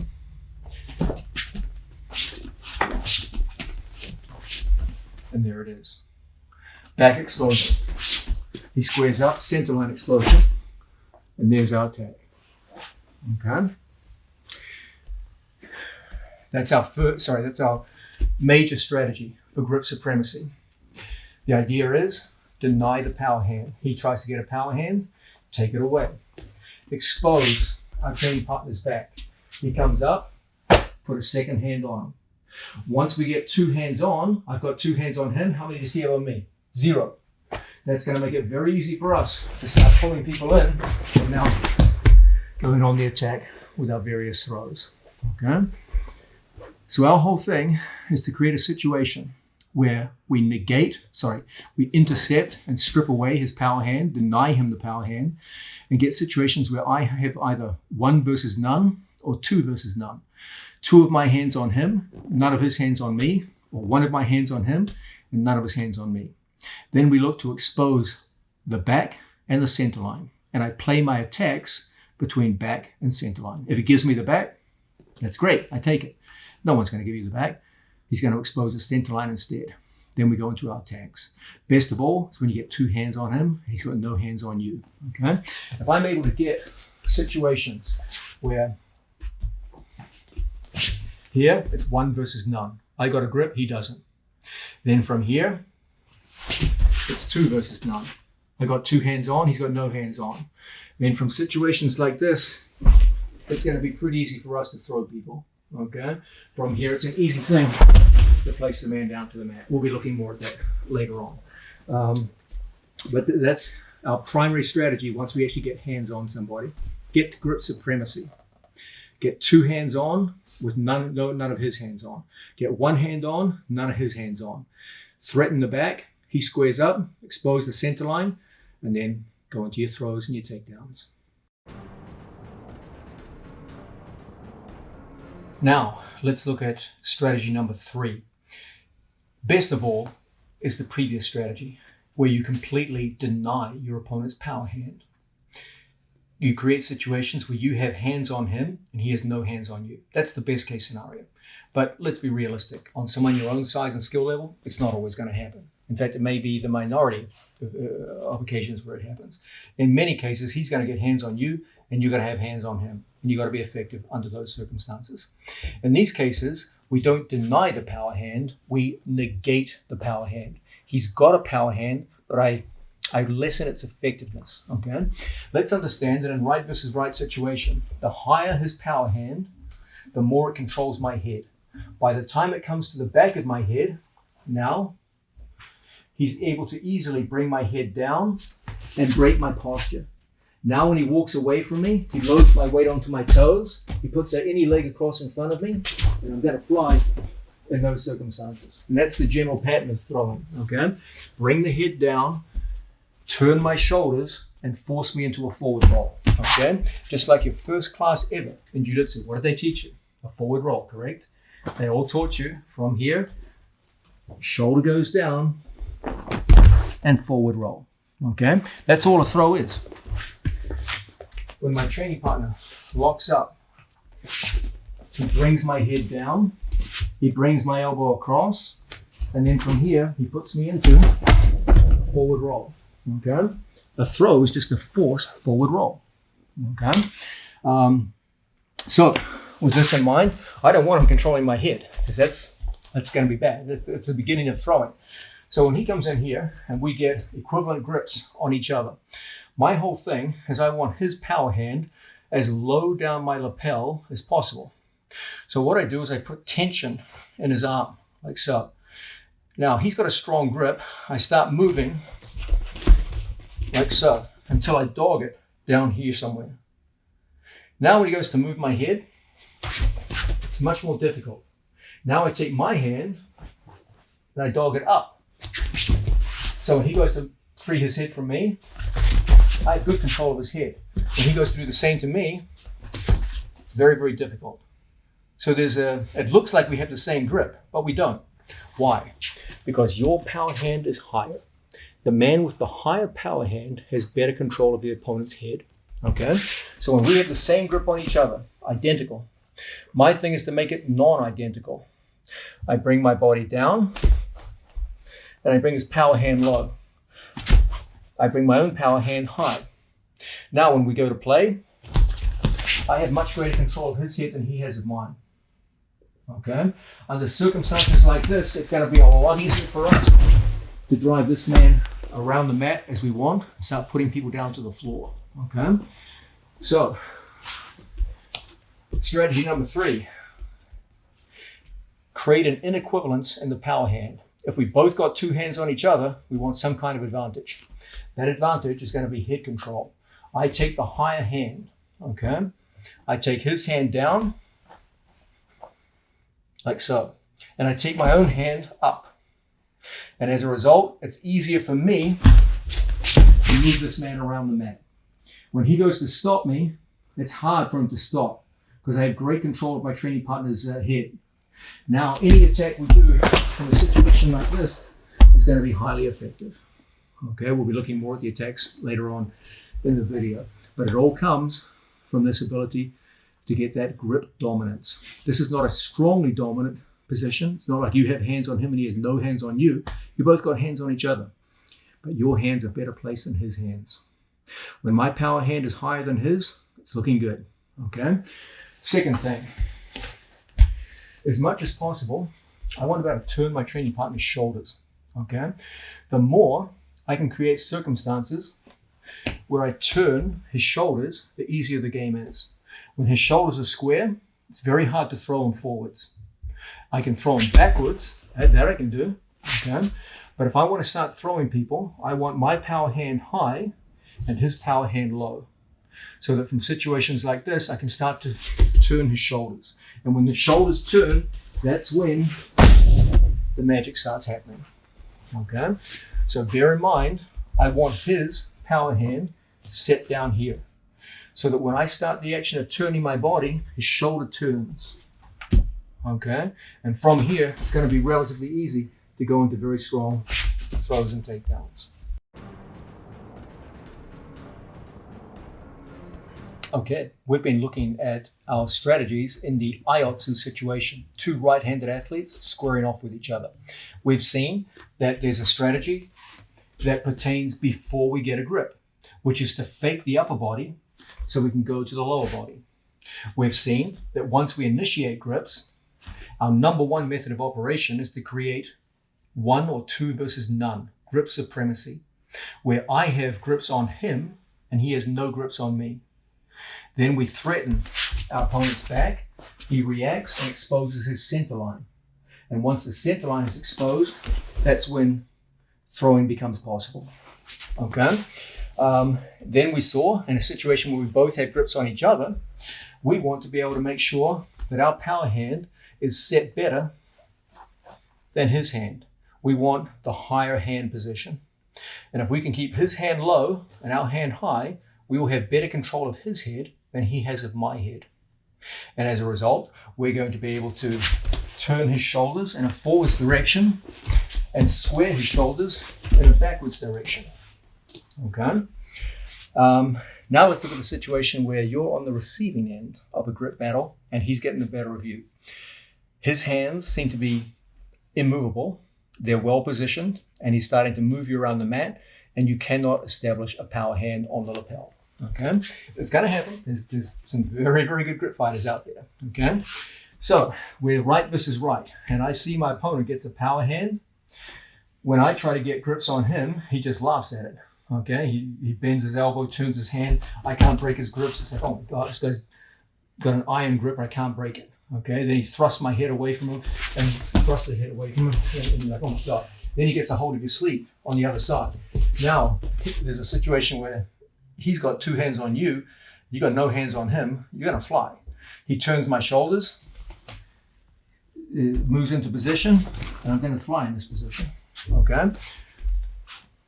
My advice to you is simple. Whenever you lose the grip fighting battle, you're on the receiving end of it, and he's got better grips on you than you have on him, lower your expectations. I won't think about big, powerful forward throws now. I won't think about big, powerful rearward throws. I start lowering my expectation to sutemi-waza, sacrifice throws, guard pulls, and submission holds. These do not require grip superiority or supremacy. They can be done just fine with less powerful grips than he has on you. Okay? So lower your expectations. If I have dominant grips on my opponent, like so, okay, this is the time for me to start throwing people. I got a dominant grip. I got two hands on him and he's got no hands on me. So this is the perfect time for me to start coming into my opponent and throwing people. Okay, because I got 2 versus none. But if he's got 2 on none on me, this is not the time for me to be thinking about throwing him. This is the time for me to think about not being thrown, okay, or going for a throw which is easier for me to perform. Okay, so if I feel my opponent in a right versus right situation gets his 2 grips, you better believe I'm going to start lowering my expectations. The best grip that you can employ in these situations is outside tricep. The one grip my opponent can never deny me, the one grip that's always there, no matter how good he is that. You can always get this grip. I can't always get inside. He blocks, can't always do it. I can't always go over the top to the lapel. But one grip I can always do is that. The back of the arm is always exposed, regardless of how good your opponent is. Now the problem is, it's not very close to his head and it has a limited ability to push. It's a good pulling grip, but it has a limited ability to push. Okay, so my grip is not as versatile as his grip. He can pull and take me out of balance. He can push and take me out of balance. I can more or less only pull with this grip. Okay, but certain throws and certain movements only require pulling. So for example, tomoe-nage only requires that I pull my opponent. So what I do here is I take my hand on and I get my own grip on him. He's got a grip on me. I take 3 finger over the top and tricep grip. Now as we dance the mat, I'm in a position where I can still go on the attack with certain kinds of throws. I lower my expectations and I go for sutemi-waza. In this case, it's Yoko tomoe-nage.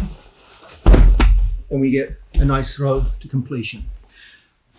I couldn't have thrown with Tai Toshi in that situation.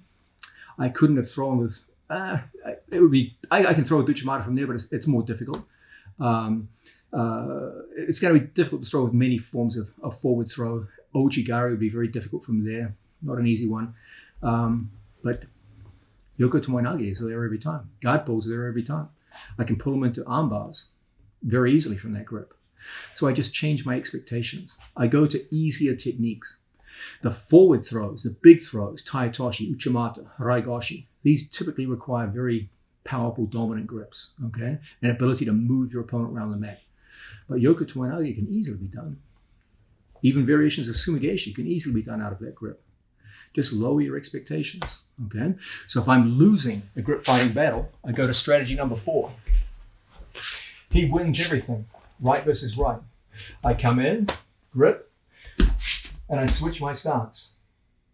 So now I stand left against his right. I don't stand like this. Now he goes osotogari on this side, I've got no defense, okay? So I started right hand. He got 2 versus none. Okay, he's winning. He's easily ahead of me at this point.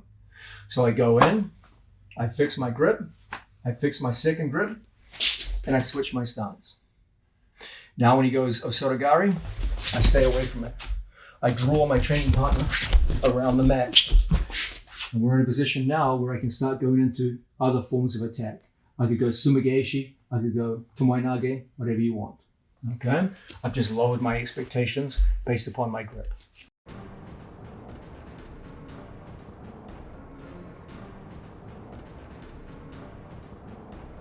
We just looked at grip fighting strategy in the Iotsu situation. We're defining Iotsu as right versus right or left versus left. Okay. Now we're looking at the situation where I'm right-handed and he's left-handed, or I'm left-handed and he's right-handed. This creates situations where the angle between us is radically different. Switch. Here, the angle between us is a closed angle. Okay. Our right sides line up with each other. It creates a certain kind of angle, and as a result, it creates certain kinds of demands for our grip fighting and our attacks. Once he switches, the angle is completely changed. Now, his power hand and my power hand will tend to clash with each other, and there will be a clash for position. The same way that a southpaw boxer and an orthodox boxer, their jabs tend to clash with each other.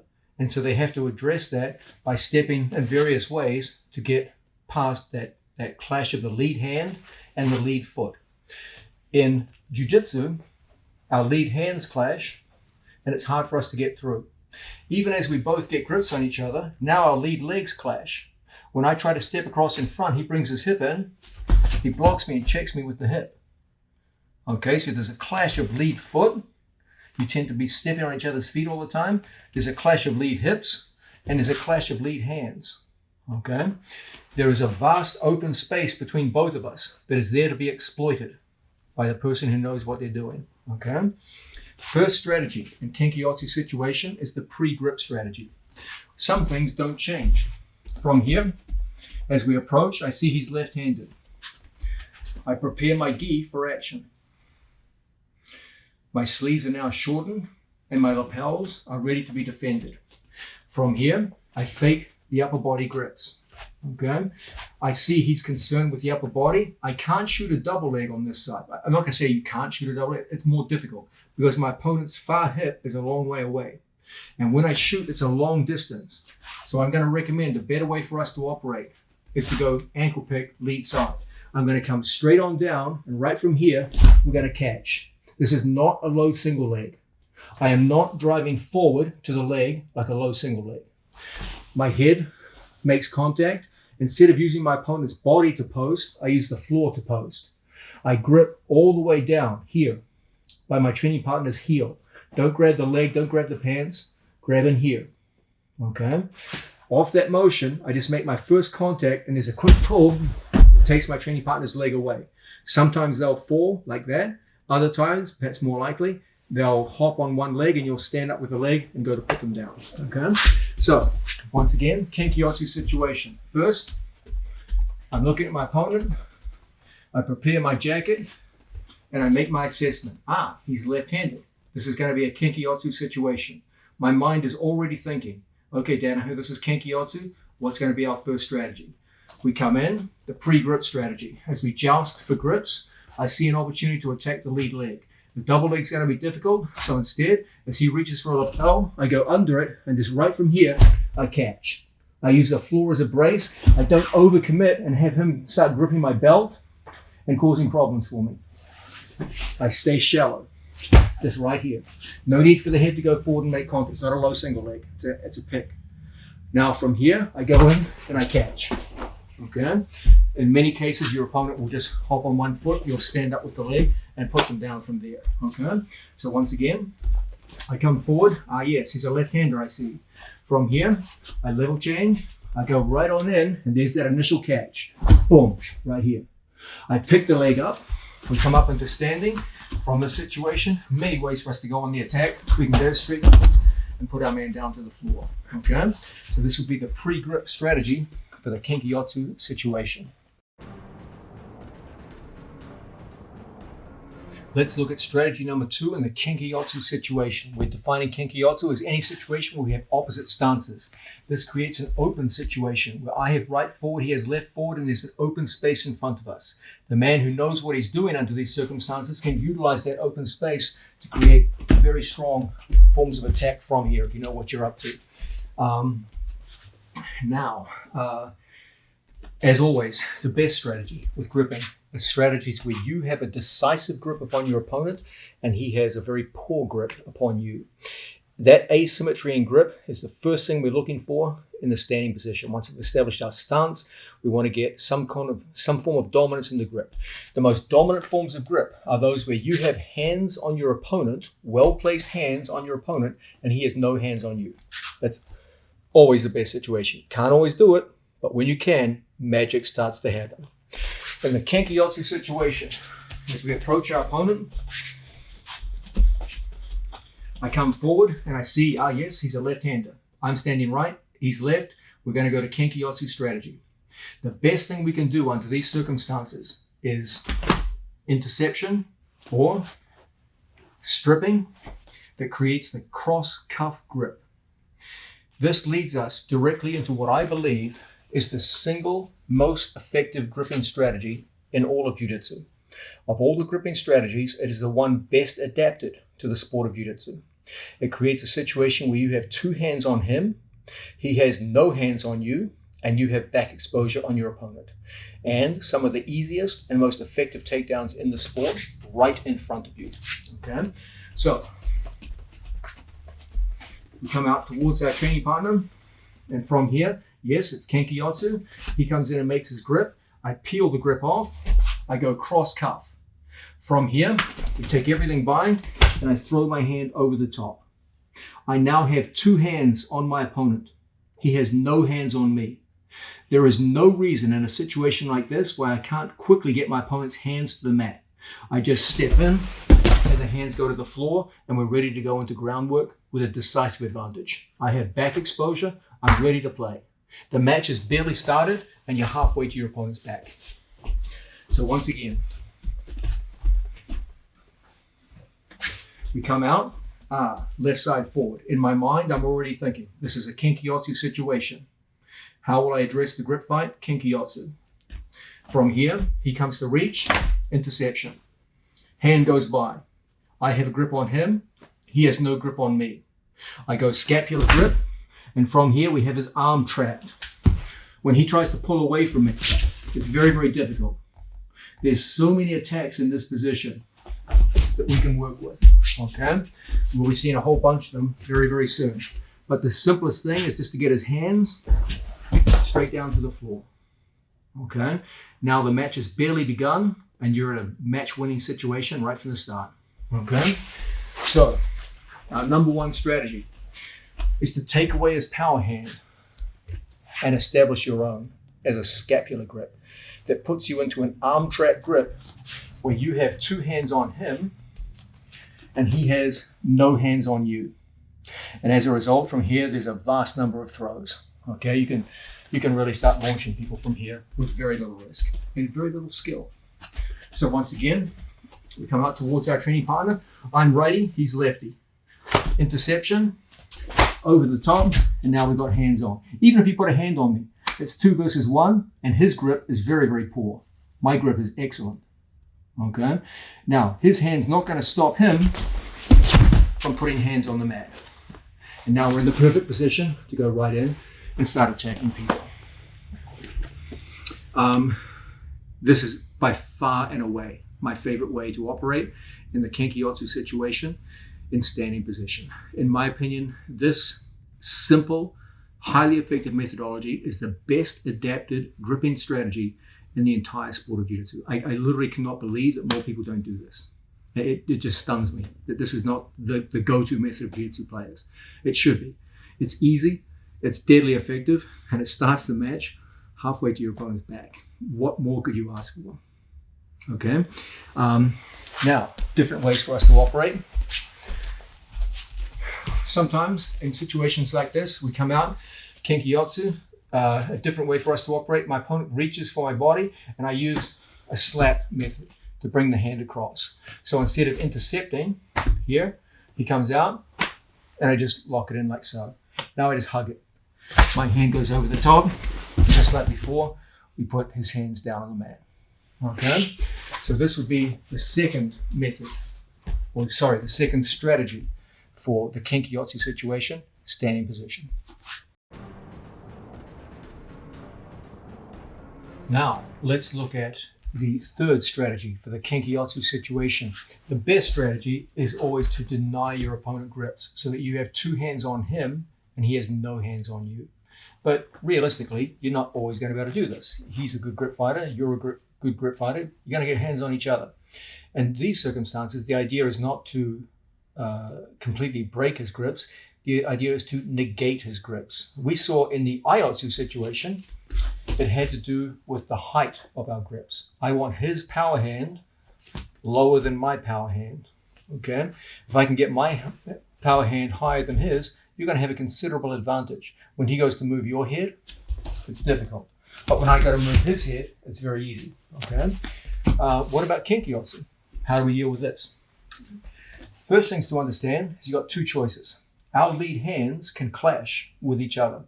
And sometimes you'll be on top, and sometimes you'll be underneath. Okay? Most people believe that the arm which is underneath and inside has the advantage. I think that's an oversimplification. Okay? There's some things that inside under does better, and there's some things that outside over does better. Okay? As a general rule, if I want to turn in front of my training partner, inside under, for most people, works better. Okay? But not for everyone. There are some people who do just fine turning with the outside over. Okay? So the two choices are between underclasps and overclasps. Okay? An overclasp puts my elbow in the outside position most of the time. An underclasp puts my elbow on the inside position most of the time. Just like before, the height of your power hand is very important. If my power hand is set low, he can bring his elbow on top of mine and kill my arm. If my arm is set high, when he tries to do the same, he can't do it. And my high hand position gives me an ability to easily draw my training partner wrist to wrist in ways that will quickly set up throwing attacks. Okay?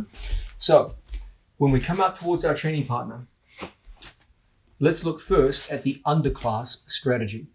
When we come out towards our training partner, Kenki-Yotsu, from here, he comes in and makes a grip. I'm going to use a 2-on-1 lapel feed. If I'm naive and I go straight for the lapel, he blocks me with his elbow. So what I do is I come inside his wrist here. Now when he goes to block me with his elbow, he can't do it. I place my hand right inside his deltoid. Okay? I have the inside undergrip, the underclasp. There's a danger he's going to bring his elbow over the top and crush my power hand down. So what I want to consistently do is pass his hand to the outside and set my hand next to his ear. So when he goes to pull me forward, there's a frame. My arm becomes a frame and my hand is set high on his head. So that when I go to move his head, the head moves very, very easily and we get very convincing throws as a result. Okay? So once again, I want to control his head. I want my power hand set higher than his hand. He comes in and makes a grip. I go 2-on-1 lapel feed. I go in at the wrist. When he goes to block me with his elbow, he can't block me there. He can block me at the elbow, but not at the wrist. Now from this position, my hand takes inside position. Okay? I pass his hand to the outside so that I can set my hand high. When I push and pull, the head is being controlled now. Okay? When he tries to stop my rotation, go to stop my rotation, strong arms, stiff defensive arms gripping, it's very easy for me now to draw him forward and start turning his shoulders and putting them down to the mat. For most people, they typically get better results here because of the good control they have of the head. When he goes to yank me around the mat now, you're framed with your opponent. And as a result, you can keep good body posture and start pushing him around the mat. Now it's going to be relatively easy for you to go in and break grips and go in on the attack to start putting people down to the floor. Now, that's the inside under, the underclass strategy. Let's look at the overclass strategy. He gets the grip, and I'm forced to go over the top. His elbow's in the inside position. If he grabs my sleeve and turns my shoulders, he's in a position to throw me. Okay? So what do I want to do? I want to get his power hand down my body. He wants his power hand up by my ear. Now, he's shut me out. He's formed a strong frame. So what I want to do under these circumstances is grip the cuff, pull it down, and put my elbow over the top. I push his power hand down my lapel. You can even help with your own lapel. Now his power hand is down here. Go to move my head. Can't do it. Okay? And now you're in a position to start going on the attack on your training partner. As we go into movement from situations like this, it's going to be relatively easy for us to go into our various forms of attack in this position. Okay? So once again, he gets his power hand set, Kinkyotsu situation. If I go underneath, our whole thing is to get our power hand higher than his. So we start moving our training partner's body and setting the power hand frame high. He goes to throw me, and it's hard because you're controlling his shoulder from the inside position. Go to throw. It's hard. And it's easy for me to make rotations across in front and start throwing people. Now, overclass. Here, his hand goes high, causes problems for me. Strong frame. I can't turn across in front of him. So we start putting our elbow on top of his elbow and getting his power hand down low. You can even break the grip. Okay? Now from situations like this, it's going to be very easy for us to start throwing people. Now, we're looking at the Kinkyotsu situation. We've seen what to do before we get a grip. We've seen what to do when we get grip supremacy. We have hands on him, he has no hands on us. And what to do when we have, when we're looking for grip superiority. We get the high hand on our opponent, our power hand higher than his power hand. Now let's look at a situation where he's got the dominant grips. He's got grips on us, you've got no grips on him. So we come out Kinkyotsu and he quickly goes through and gets to a grip. He goes through and gets to a grip. Now he's got two hands on you, you got no hands on him. This is not looking good. Okay, so as you probably guessed by now, our first thing is to take the one grip your opponent can never stop you getting. Here, we grip the seam that runs down the back of every sleeve. This is not a particularly good pushing grip, but it's a damn good pulling grip. Okay, second, we go over the wrist and we get either 3-finger or 4-finger grip on our training partner. Okay, now is this a perfect grip? No. It's hard for me to hit many kinds of throws. For me, a taitoshi would be almost impossible. Most forms of uchimata would be pretty difficult from here. Haraigoshi, same thing. But many throws, katagurumas, tomonagis, sumigeshis, these are all possible from this grip. Okay, so from here, I lower my expectations once again. Okay, he's got the better grip. I got to start lowering my expectations. So as he goes to move me around the mat, we're going to start moving with him. We start moving with him. Now we get an opportunity to go into tomoe nage, which is absolutely possible from this grip. We go straight through on our training partner, and we find ourselves in the perfect position to throw and get to our finish. Okay, so again, it's the same strategy. Whenever we feel we've been out-gripped in the standing position, we take an adequate grip The one grip your opponent can never deny, the outside tricep grip and sleeve cuff. The one you can always get, no matter how good at grip fighting your opponent is. And then from there, we lower our expectations. That you can do less throws, but you can do other things. You can go into sutemi-waza, sacrifice throws. You can go into guard pulls. You can go into submission holds. Okay? So we just lower our expectations. You lose the grip fight upstairs, you go downstairs to the floor. So, once again, I'm standing right, he's standing left. He comes out and gets very strong grips right from the start. I feel I'm out gripped. Okay? Immediately, we lock up and we start moving around the mat. From situations like this, it's not ideal, okay? But there's still good things you can do in situations like the battle's not over.